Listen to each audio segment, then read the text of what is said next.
turn my chat Yeah, it on. came up. Did your chat come up? No. No, and I do wonder whether it's because it's members only. I don't know. I just can't. I have trouble on my other phone. This is a brand new phone. Might be something to do with my settings. I don't know. I don't I've been know. I think it's just because the live stream's set up on my channel. possibly, but I thought I should be able to see them. I You'll just thought read so. them out. Yeah. Somebody's here. I think. Well, let's see. I bet it's Terry. They'll say hello in a minute. Nope, it was Ben. It's Ben. It's Ben. Ben, I Hello, don't Ben. think Michelle. Michelle can't see your comments, Ben. No. But good afternoon. We are both here. Somehow I figured it out. Finally got there. Yeah, finally got there. We're going to talk about our video today.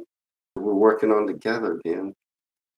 Have you ever heard this story about the accusation of a witch in Stratford-upon-Avon in the Victorian era, which is unusual because that's way past the witch trial days. But sometimes beliefs stick around a little bit. So Michelle's with me. Hey, Terry. And Terry says hello to you, Michelle. She cannot see your comment, I can't see, but unfortunately. she's here to talk about the collaboration. Now, what we did was she made a video, and it's really good about this story, about this true story that happened in Stratford-upon-Avon, where a local woman, her name is Jane Ward, she was accused of being a witch by a local man in the Victorian era. And so she did a video about this, did a lot of research, and sent it to me rather than posting it on her page. And then I reacted to it blindly. I didn't know anything about it. And now we're going to do a little research together, talk about the story to you. Then we'll put out a video on both of our channels. There will be a collaboration video that'll be a little different from my channel and a little different for hers. Yes. But yeah, here's the story. You all know Michelle from Tales of Britain. Hopefully you subscribe because it's a good channel.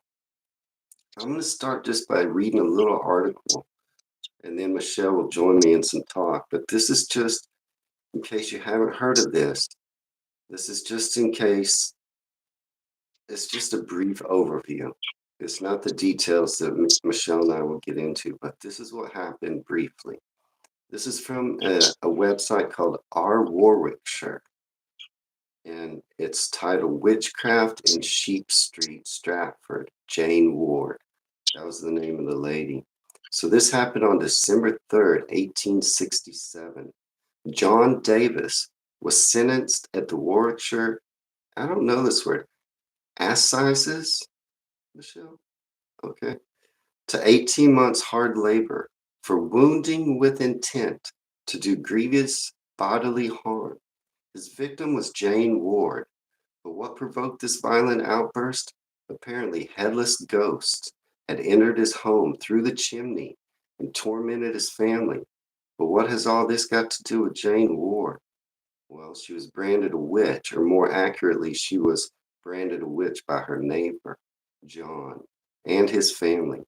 Various newspaper articles found in the British Library newspaper archives give detailed accounts of his claims. This is a true story. It was in the newspaper. He claims she sent two headless ghosts in the dead of night down his chimney. Not just any ghost, mind. One of them was the patron saint of St. Paris, St. Genevieve. He was said to be carrying his head under his arm like a gentleman would carry a cane. John Davis claimed they were not particularly pleasant ghosts. They weren't like Casper the Friendly Ghost. They were more like his mischievous uncles. They rearranged the family's furniture, pinched members of the family.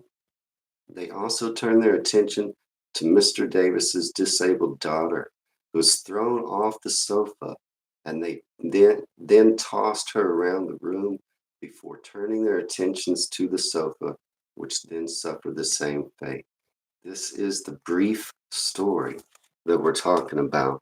And all this stuff you can find and Michelle could find in newspaper articles, and it was all documented. And this guy, John Davis, uh, was sentenced for bodily harm for attacking this chain war.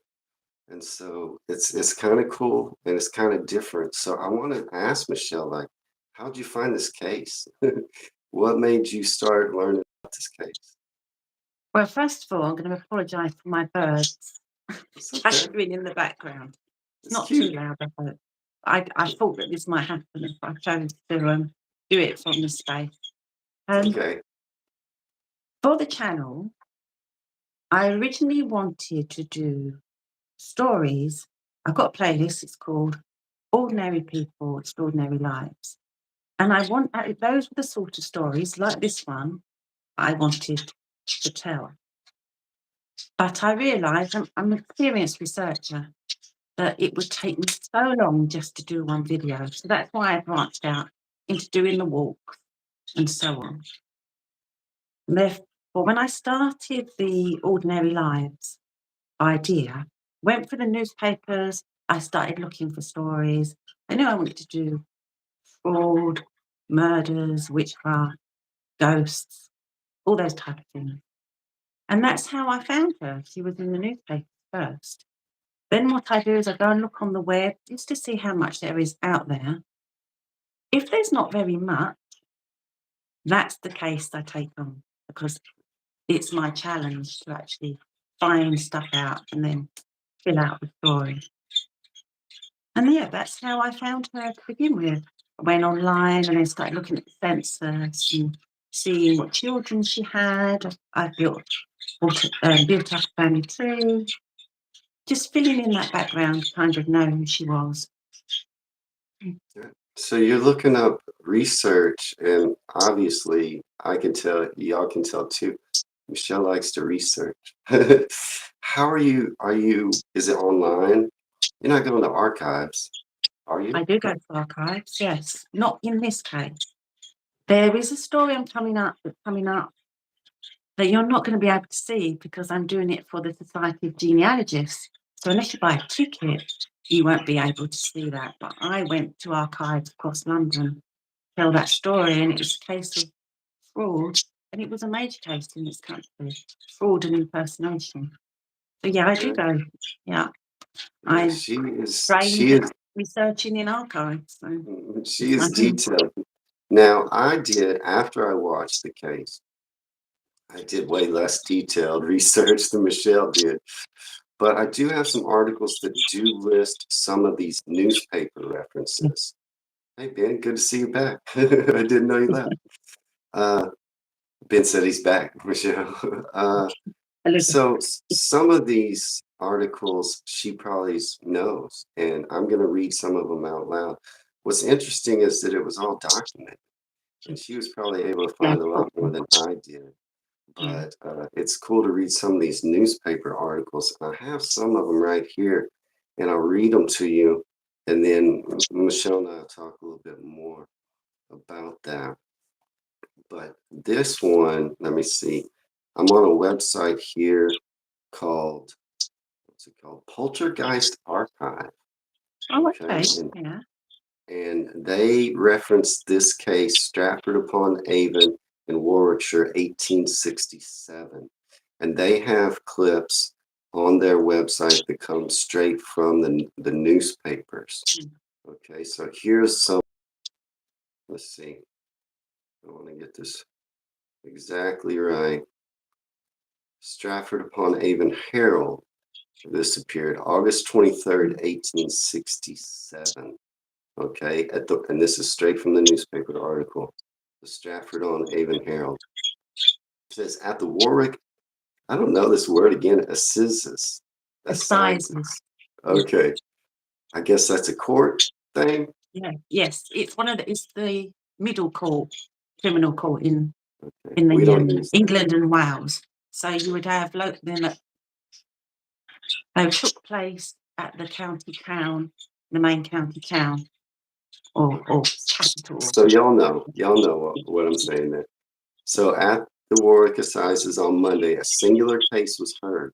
John Davis, a maltster, formerly residing at Stratford-upon-Avon, was charged with having feloniously wounded one Jane Ward with intent to do her grievous bodily harm.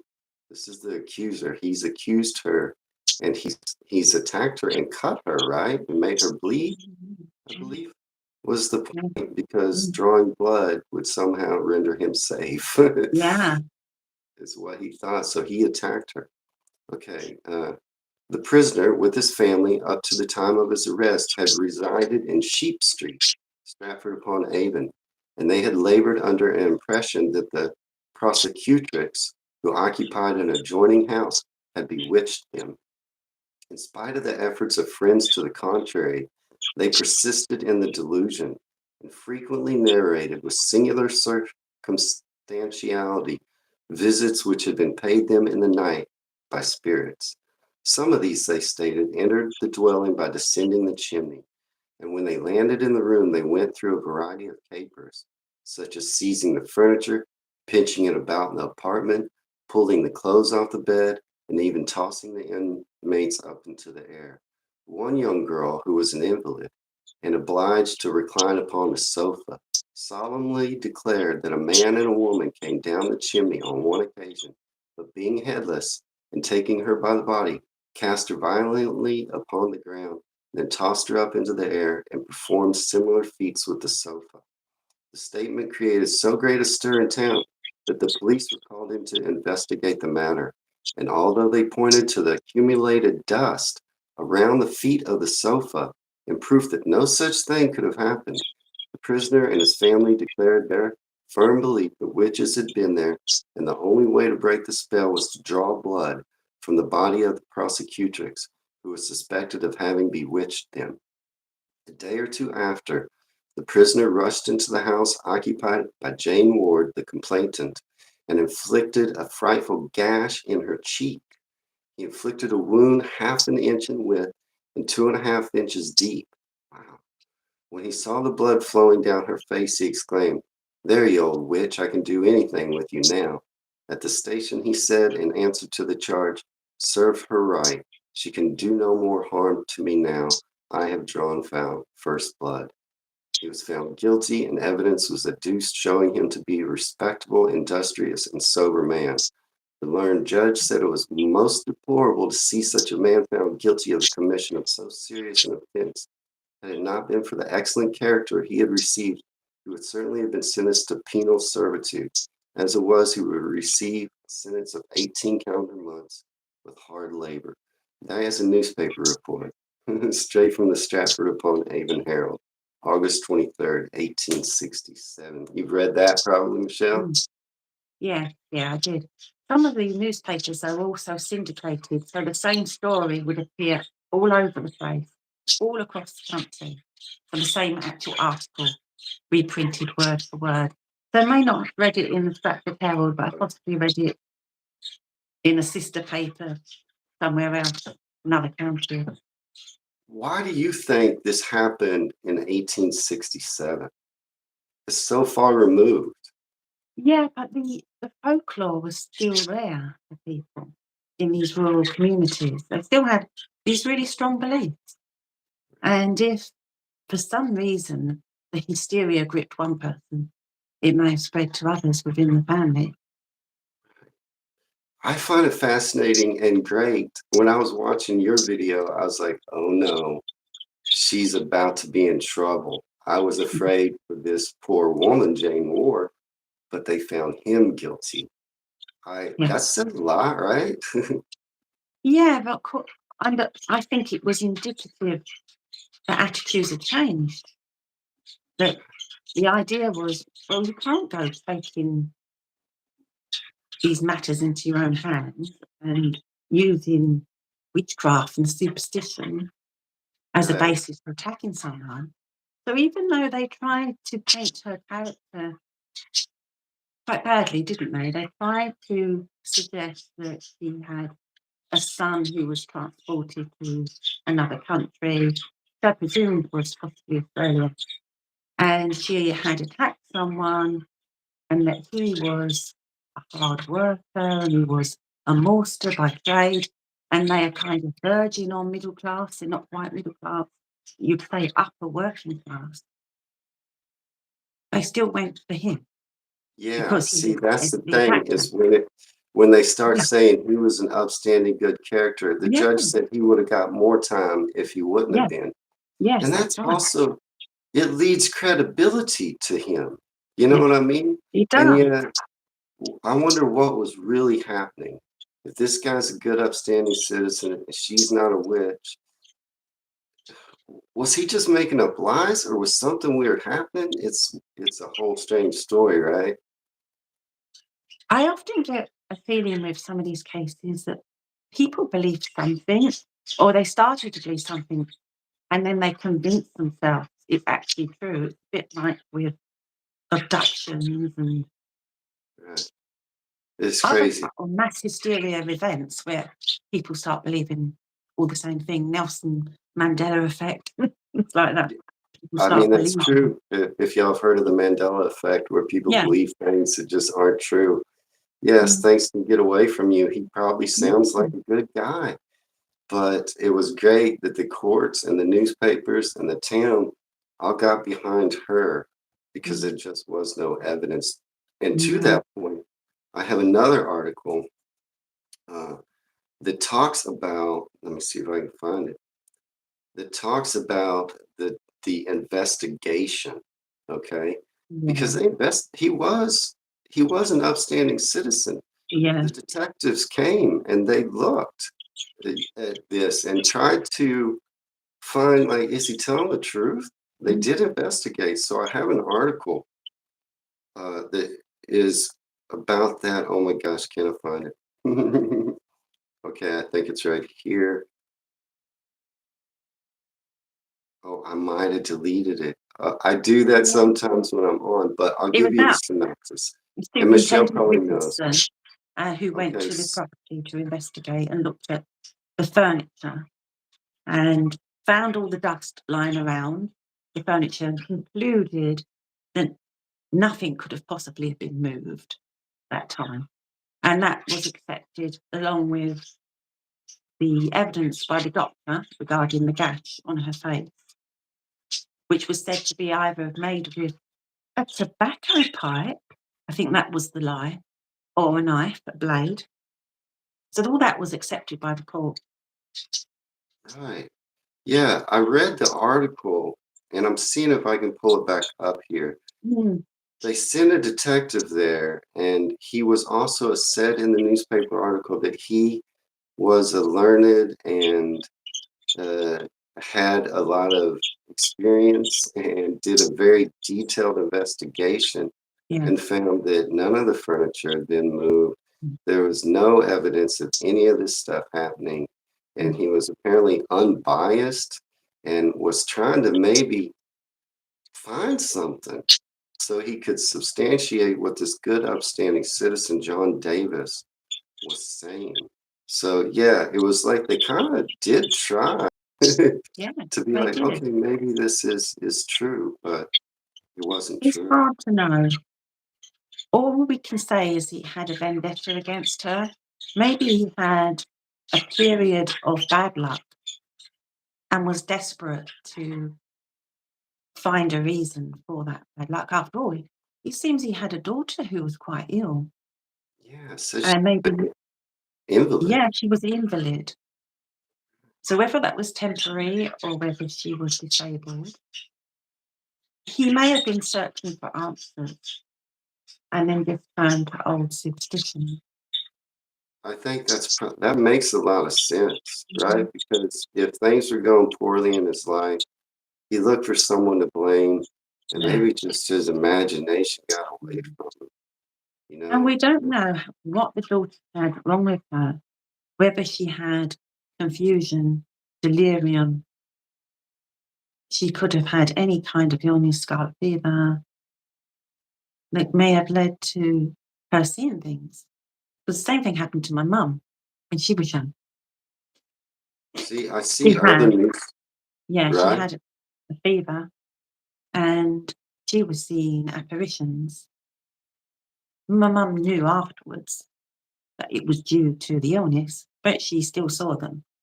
Right. It's that's what we do is we look for answers.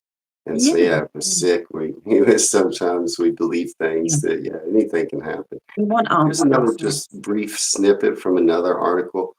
It's similar, but just adds credence. This is from the Carlos Sentinel, Yeah. December 7th, 1867.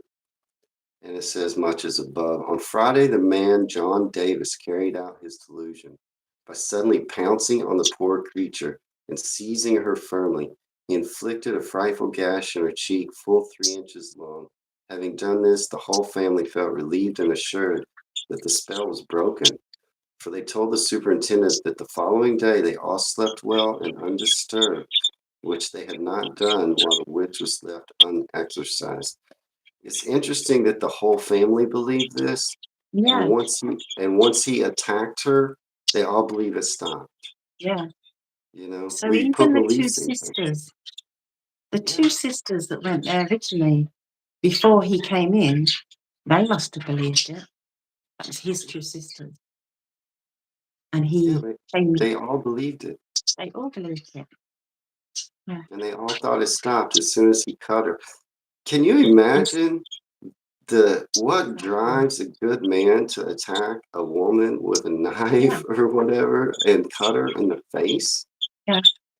If he hadn't had any previous, then it just sounds like desperation. It sounds like someone so desperate to find answers. So, so he resorted to that. And maybe he'd heard things about her as well. Maybe. Do you know any? I couldn't find a lot about her. Do you have more information about who she was? Yeah. So she was born in Stratford-upon-Avon about, they were terrible with their ages. So any time between 1809 and 1812. Her name was a very strange name. I don't know how to pronounce it. It's Ainge. Aing. It's not a name I've come across very often. And yet I've been doing this job for 40 years. And I think I've come across all the surnames, particularly in the UK, that one can think of. So that's what the name she's born under. He married George Ward in 1832, and he was a wharf labourer, but he was a boatman as well. So they often had a few skills. They went job to job to job, depending on what jobs were available. So he probably had more than one job. And they had something like 7 or 8 children, 2 boys, Henry and Joseph, and several girls. And one of the boys, we know, the newspapers said, was transported. So he would have done stealing property, possibly more than one offence to get transported over to Australia. But I couldn't find that. And I don't think it's true, because I think I can trace the 2 boys into adulthood and into marriages and so on. However, there was something in one of the articles about when they were trying to stitch her up in the courts, and they said that she assaulted someone, and she denied it. Well, I did find that, and I've got it here. So, would you like me to read it out? Yes. Yeah. Go ahead. Go ahead. Let me get Yeah, my I computer. couldn't. I couldn't No, I find a can't lot of read. information about I her. can't read. No, So she that's was tricky. married at the time. She was widowed. So Widow. George died. Well, did he die? I'm very sceptical about whether he died, because there's no obvious death record. So in some cases, because I come across this a lot, I think he scarpered. And I think he scarpered because of what Jane did in 1856. So what we have here is we have a court record in the newspapers, Stratford-upon-Avon. This was a magistrate's court, so it went to a smaller court than the assizes, because it wasn't that bad a crime. So it says on Friday, Jane Ward, a married woman, wife of George Ward, a boatman, residing in a court in Sheep Street, was charged with violently assaulting a girl of the name of Redding, aged 14, by beating her in a shameful manner and pulling one of her teeth out. She was fined £2, which was quite considerable back then, and costs of 15 shillings and sixpence, or in default, 2 months imprisonment with hard labour. So she did it. And that was quite serious, what she did. And this was before, right? This was about 10, This was a 15 years decade before. Right. So But she did do obviously, that. yeah, obviously it's a small town and word travels around. People would have been quite aware that she had, So and it's a this girl, like John so Davis this was. maybe Sorry. started her reputation to Yeah. make John want to accuse her of something years Mm, later. yeah. They're scared of. So maybe she was a little weird, but the court Mm, still sided with her in the yeah. case That's against fair. John That's how. Davis. Yeah. Yeah. That's how modern law would work. It doesn't matter about what you've done in the past. It's the present and what's being done to you, isn't it? So in 1867, they'd come a long way in that respect in terms of justice and what the courts decide, I think. But maybe she had some type of reputation that led John Yeah. Davis to start believing Mm, she yeah. did this. And then Yeah. it maybe just got away from him. Yeah. Yeah, it's hysteria is what it Hysteria. is. And Yeah. it can turn into, mass hysteria. You were telling me something about, and maybe you're done reading that, but Yes. if you were telling me something about baby stealing or something at the time.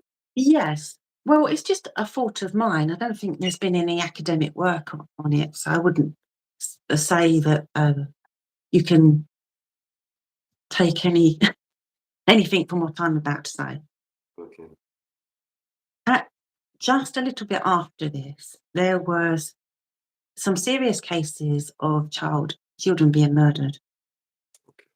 One of the first and earliest ones was a woman named Margaret Waters, I think. And she was a foster mother. And what they did was they took in children from single women who had got themselves pregnant. And the situation in the country at the time was that in terms of welfare, they would have struggled. They couldn't get a job if they had a child. And so that they needed to have someone to look after the children for them. So they fostered them out to these women. And some of these women weren't particularly very nice. So they took the money and they murdered the children, basically, or they let them just die slowly. And after the Margaret Waters case, there was such a public outcry, they brought in a law. But that law wasn't sufficient because there was another case much later on with a lady named Amelia Dyer. I think that was in 1896. Then the law changed again and they brought in the Infant Protection Act.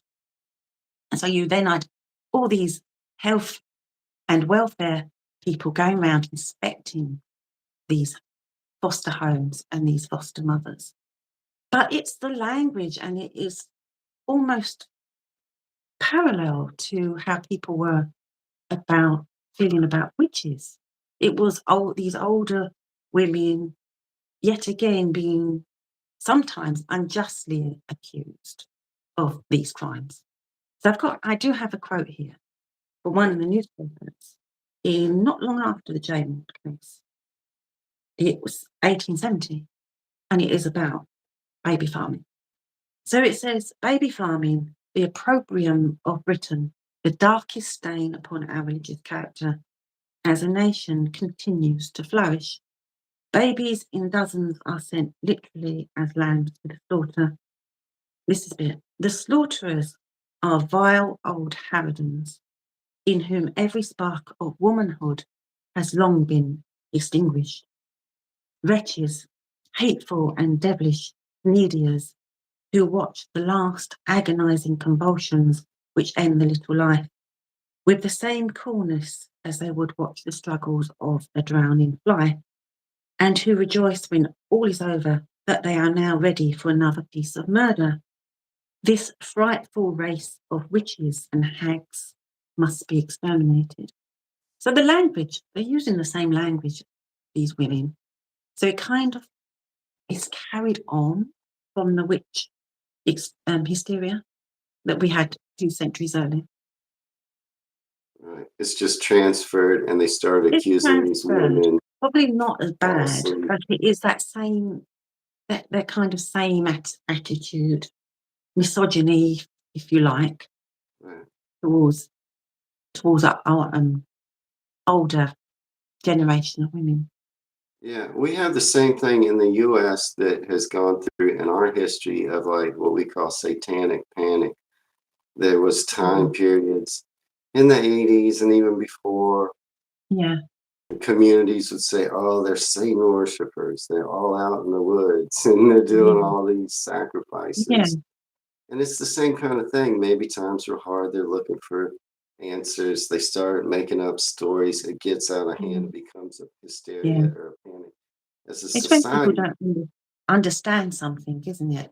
So yeah, they that's look what we for do. absolutely. As a Yeah, society, we will do it. We will do it over and over again, from the Salem yeah, witch trials to this case, to the case you're talking about of women being mm, accused of letting babies die, even yeah. though it did happen. People were It being did. falsely accused of it. It Yeah, didn't, yeah. right? It's a And minority. minority, right? But then they Mm, start like making up stories, looking for yeah, answers, blaming people falsely. Same thing happened with satanic panic in the US. I think y'all had some cases of that too, maybe in the UK, where yeah, there's like, oh, there's devil worshippers, and there's not. There's not. yeah. I mean, there are, but not what they're saying. I did find the story about the detective. If I'll just read this a Oh, yeah. little bit for you about the witch and the detective in this case, because I did find it kind of interesting. Uh, let me see. I want to find straight from the article. I like reading those because I feel that's like cool to see what they're writing the time. Well, maybe I have lost it now. I know it's probably at the bottom of this page. Okay, here it is. The Cutting of Jane Ward, 1867, from the newspaper Narratives. And this part is about the detective. I was trying to find his name. It was Richardson. Okay, here it is. Yeah, The Dust and the Detective's Narrative. yeah, Okay. This part I found kind of interesting. Despite the limited data on what was actually said in and out of court, it is possible to make several important points about these narratives. To begin with, it is clear that John Davis and his extended family on the one hand, and the policeman, the medical man, and the lawyers on the other team were talking right past each other. The narrative pursued by the witch believers had nothing to do with the forensic team, with what the forensic team was talking about, and the evidence of the forensic team meant nothing to Davis' clan. If a Superintendent Richardson, right, had not noticed the dust still gathered around the legs of the sofa, the court would still not have believed the Davis's family tale. Because dust or no dust, the court did not believe in witchcraft. If the court had been disposed to believe that the Davises had been bewitched, then the undisturbed dust could have been explained as part of the enchantment, which is presumably what the Davises told themselves after Superintendent Richardson pointed it out, or even more likely, it would simply not have been noticed in the first place. So I find it interesting that what they're saying there, and that was a synopsis, not the actual article, but the court didn't believe in witchcraft. It really no, didn't even matter. mm, The no, detective it was didn't saying matter. there's no Yeah, evidence, yeah, but the court was saying, I mean, if the court believed in witchcraft, they could just say, well, the no evidence is part yeah, of the witchcraft. But the court at that time had moved past it and was yeah, like, no, we yeah. don't believe in We've witchcraft. moved on from witchcraft.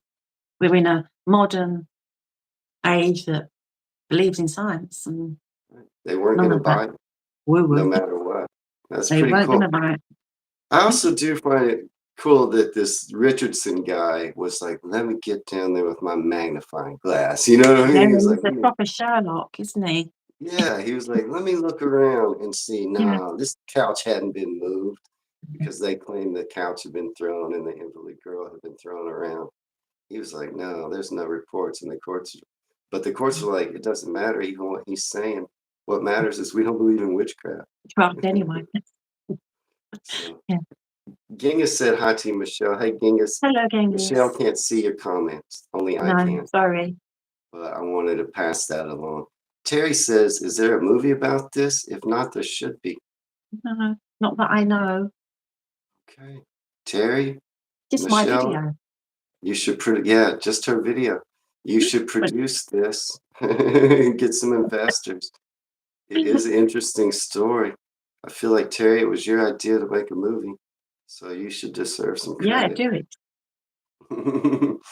I also noticed there were a few other tales from this time period. Did you find any other ones? Because I noticed in looking at these articles, it talks about a couple of other. The I didn't really Cullen read one. about them. Is it the Cullen one? The Yes, the Cullen? Cullen one. Yes. And I was going to do that, and then I decided I didn't want to do that one. I wanted to do this one.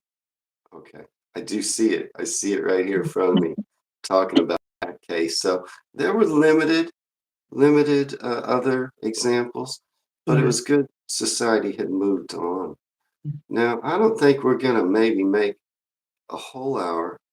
I do have another article that I just found Yeah. interesting about a relative. But do you have anything else to add? Well, you do the relative one first, because I think that's Emma Ward Willis, is it? Is that the Let me one you see. found? Did I just? I keep deleting my pages. I believe it was. I think she works for the BBC. No, she doesn't. I think they were collecting stories on the National Archives Okay, blog, yes. and this story got passed Here, around here it and then is. appeared on the BBC. Yes. I got it. This is from the BBC website. Okay. And this is a girl, Emily Ward Willis, like Michelle said. I just found this interesting and it makes it like Yeah. feel more real. Uh, the story's called My Relation Was Stabbed as a Witch. And just, I'm going to put it on the screen if you can see her picture. That's a real person related to Jane Ward. Sometimes we look at history like, it doesn't seem real. But here's what it says. Emily Ward Willis has a more personal connection to witchcraft. Her research into her family history found an ancestor accused of being a real witch 150 years ago at Stratford upon Avon. Such was the suspicion and whispering campaigns around her great great great grandmother that her neighbors stabbed her. They thought the 57-year-old Jane Ward had been sending headless ghosts down chimneys and performing witchcraft that was harming their families. Her neighbor, John Davis, believed that the way to lift a witch's curse was to draw her blood, and backed up by some of his family, he stabbed her in the face. It was horrifically painful. I don't think she was an actual witch, says Emily. My mental image of her is as an old woman who lived a hard life. She might have been slightly eccentric. A deep knife wound would have been horrifically painful for her. To modern eyes, this looks like the harassment of an isolated and vulnerable woman, or the Victorian version of fake news. For months before the attack, Jane Ward had been shouted at and called a witch. The allegations escalated, and she was accused of using evil powers to make ghosts appear, move furniture around, and overturn the chair of a disabled child. Says she had a very tough life. She'd lost numerous children as babies. Her eldest son was in trouble himself, and her other son moved away, so she was on her own. And then her husband dies. She plunged further and further into poverty. And then Emily, her descendant, was able to find out about her ancestor's story because her assailant was charged and given 18 months hard labor with the court records available at the National Archives. It's interesting when Yeah, it there's like, was. hey, here's a girl. And this happened to her great-great-great-grandmother. And she can look it all up. And yeah, I think she's right in saying that Jane was probably just different Yeah. when she got accused. And she was Yeah. suffering from poverty and everything else. Yeah. It is. Life was very hard for them then, particularly if you're with her. Yeah. Genghis says very interesting. I think he's right. I think he's right. The whole story's interesting. It's been fun to collab with you on this, and we will Yeah. put this together. And guys, if you want to say goodbye, I'm going to wrap things up. Unless you want to add something else, Michelle? Well, there's a couple of things. Okay. There is what Emma in her article said that she could only trace Jane as far as 1871. She doesn't know what happened to her. Well, I managed to trace her as far as 1875. So I've got a little bit further. And she was down at the Stratford court. Now, which court was this? This was at the county court for debt. So she hadn't paid 8 shillings. And I do wonder whether this was still part of anything to do with the court case. But that's as far as I've got. We can find her, is it, up to 1875. So that's one thing. And then the other thing was Emma's original article appeared on the National Archives over here in the UK on their website. And they have an archived page. And they put together a sketch of Jane Ward. So I've got it here if I can show. That's what they think. Oh, well, that's not very attractive. It That isn't. looks like a bad drawing. It does. And apparently it's based on Emma as well. But if she looked like that and they still found her innocent, chapeau to the UK and the court system to say this woman didn't do it. She's not a witch. It is pretty cool. It is pretty cool. Hopefully she didn't look that bad. I don't think that was. Not. I don't think that was a good artist. No, But, so is that about it that you want to add? Yeah, that's the 2 things. Yeah. Okay. Very interesting. And thank you, Michelle. If everybody wants to say goodbye to each other, I'm going to wrap things up here. If you already don't subscribe to Michelle's channel, tells Britain you should. It is a fun channel. You'll see me reacting to it more. There's a few more I've already looked at that I feel like I want to do. And I'm sure she'll put out more content that will also probably interest me because her channel interests me. And if you're not a subscriber over there, go subscribe to Tales of Britain. And our collab, I'll put together some clips of this live stream. So y'all are getting a behind the scenes look at the video we're going to put out. I'll put together some clips of this live stream. I'll include it at the end of the video that she made a video I reacted to. We'll put some of these live stream clips together at the end and put it on both of our channels, and it'll be coming out soon. So thank you, Michelle. Thank you. Thanks for inviting me. I appreciate you doing the research. And maybe look for more collabs like this from us soon. I know she's got a case about. Okay, so we might have. Yeah. We might have you remember? More. Yeah. You want to mention it now, or do you want to leave it? Yeah, go ahead. Tell us. Well, one was about. Do you remember the early theatrical history of colonial US, which of course I'm a bit of an expert on. I've done a lot of research on it over the years. So the first professional acting company to visit the US in 1752, and I thought that would interest you, Wayne. It does. So I've got that one, then I've got. I think I suggested to you about Boston Corbett and his father. He was the one that claims he shot John Wilkes Booth. I know a lot about him as well. Right. So these cases she's talking about will tie in US and UK. and our love for the theater, which we both share, and our love for history, which we both share. And this one ties in our love for spookiness, which we both share. So that's why we collab together. It's fun. But again, thank you, Michelle. And to everybody else, I'm going to hop off now, but I think I will hop back on another brief live stream just to talk about a couple of other things. If you want to join that right after this, I'm going to hop back on another brief live stream to talk about some other stuff. So again, thank you, Michelle, Thank you, and look Dean. See you look forward soon, to our everyone. Talk collab. to everyone. Bye, everybody. Bye. Bye. See y'all later.